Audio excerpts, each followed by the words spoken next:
To install the infant thingy body support, first remove the buckle pad if it's on the seat by pulling up and setting it to the side.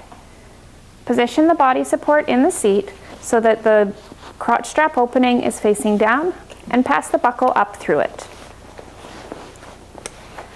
Next, pull the harness straps over top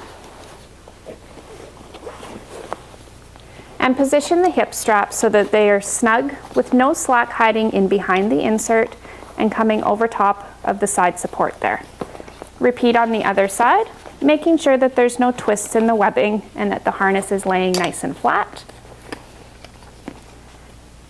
Once the insert is in position, then you can replace the buckle pad by pushing the buckle up through the opening in the buckle pad. You may need to use a little bit of force to kind of get the fabric to fit through.